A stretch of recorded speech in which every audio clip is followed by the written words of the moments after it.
오늘도 9월 23일 새날을 주신 하나님께 감사드립니다. 자, 우리가 사람들끼리 축구 얘기를 하면은 차범근, 박지성, 손흥민을 뺄 수가 없습니다. 또 야구를 이야기하면 선동열, 이종범, 이승엽을 뺄 수가 없습니다. 또 영화를 이야기할 때 신성일, 안성기, 김혜수 이런 사람들을 뺄 수가 없습니다. 이처럼 뭔가를 얘기할 때 뺄 수 없는 사람이 있지요. 그렇다면 믿음을 얘기할 때는 어떨까? 믿음을 얘기할 때 뺄 수 없는 사람 원픽 하면은 아브라함 아니겠습니까? 믿음의 조상이라 했습니다. 아브라함의 믿음이 정말로 위대한 이유가 있습니다. 무엇인고 하니 17절 때문입니다. 읽어볼까요? 히브리서 11장 17절 시작.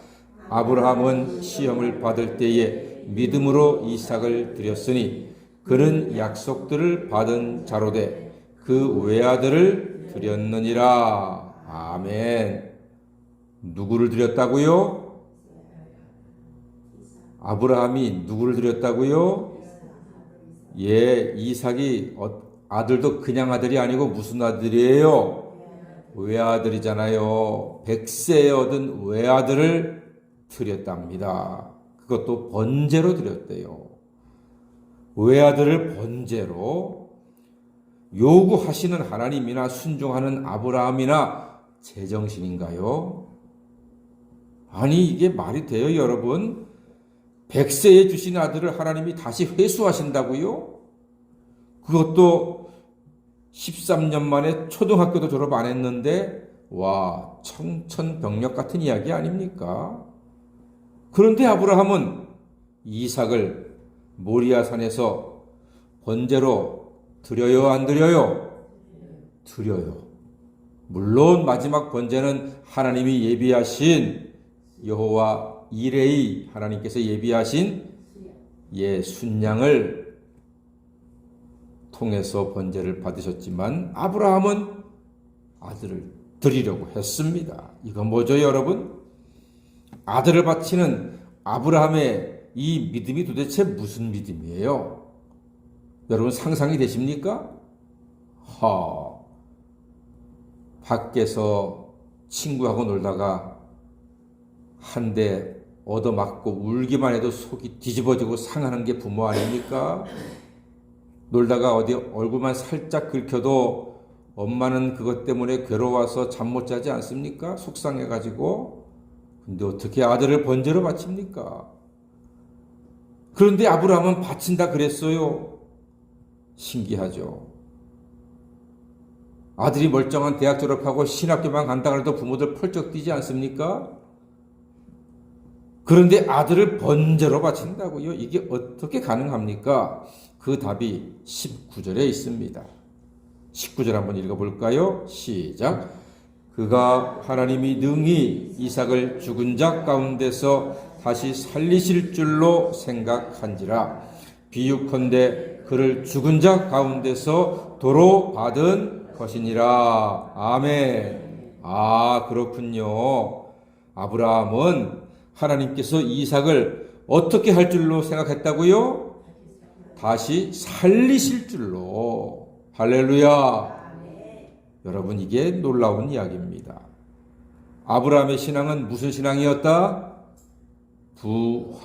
부활신앙. 무슨 신앙이었다고요?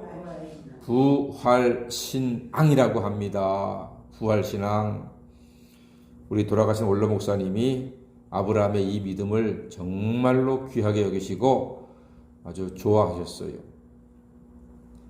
아브라함은 부활신앙이 있었기 때문에 이삭을 번제로 바친다고 했습니다. 내 손으로 아들을 번제로 바쳐도 하나님께서 그를 다시 살리실 것을 믿었기 때문에 바칠 수가 있었던 것입니다. 여러분 어떻게 11조를 바칩니까? 시장에서 콩나물 살 때 100원짜리 하나라도 깎으려고 하는 여러분들이 어떻게 11조를 바칩니까? 내가 11조를 드렸을 때 하나님께서 1000배, 만배, 10만배로 더하여 주실 것을 믿기 때문에 드릴 수 있습니다. 어떻게 새벽 예배를 하나님께 드립니까? 이 소중한 새벽의 시간을 내가 새벽잠 안 자고 기도할 때 하나님께서 나를 더 영육간에 강건하게 하고 나의 삶을 온전하게 지켜주실 것을 믿기 때문에 새벽 예배를 드리는 줄 믿습니다. 그게 부활신앙입니다. 우리도 부활신앙을 이렇게 실천하고 있는 거예요. 내가 헌신하고 드리는 것을 하나님께서 받으시고 더 귀한 것으로 채워주실 것을 믿습니다. 이게 부활신앙입니다. 그러니까 아브라함이 아들을 바친 거예요. 죽음을 이긴 부활신앙이 세상과 죽음과 어둠의 권세를 이기는 유일한 힘이 될 수 있었던 것입니다. 그리고 이어서 많은 믿음의 조상들을 우리가 오늘 보게 됩니다. 이삭과 야곱과 요셉 모두 믿음으로 한 시대를 풍미했고 믿음으로 고난의 현실을 이겨냈던 믿음의 거장들입니다. 이들의 공통점은 하나님의 약속을 붙들었다는 것입니다. 더 좋은 본향과 더 나은 유업이 그리스도 안에서 예비되어 있기 때문에 이들은 믿음으로 고난의 현실을 이길 수가 있었습니다. 이어서 우리는 또 한 사람의 위대한 믿음의 종을 만납니다. 이름만 들어도 설레는 그의 이름 모세입니다. 구약에서 예수님의 그림자로 불리며 이스라엘을 애굽에서 구출하는 하나님께서 너무나 사랑하며 기쁘게 쓰셨던 사람이 바로 모세입니다. 모세에 대한 히브리서의 평가가 좀 특별하지요. 하나님은 모세를 특별하게 보셨습니다. 모세는 애굽 병사를 쳐 죽인 사람이었습니다. 그런데 하나님께서는 그를 평가하기를 공주의 아들이라 칭함을 거절했다. 그리고 하나님의 백성과 고난받기를 더 좋아했다 했고요. 그리스도를 위하여 받는 수모를 애굽의 모든 보화보다 더 귀하게 여겼다고 했습니다. 세상은 모세를 살인자, 노예라고 손가락질을 했습니다만 하나님은 모세를 다르게 보신 거예요. 여러분, 하나님이 모세를 귀하게 보신 이유가 무엇 때문이었을까요? 믿음 때문이었습니다. 히브리서가 무슨 장이라고요? 믿음장이에요. 히브리서 하는 모든 사람들은 무엇 때문에 이름이 기록된 것입니까? 믿음 때문에 이름이 기록된 것입니다. 여러분들의 믿음 때문에 하나님 사랑받고 믿음 때문에 존귀함을 얻고 믿음 때문에 하늘나라 생명책에 이름이 기록될 줄로 믿습니다. 다 같이 믿음이 답이다. 믿음이 답입니다. 믿음은 고난의 세월에서 소망을 보게 합니다. 믿음은 어두운 세상에서 우리를 인도하는 빛입니다.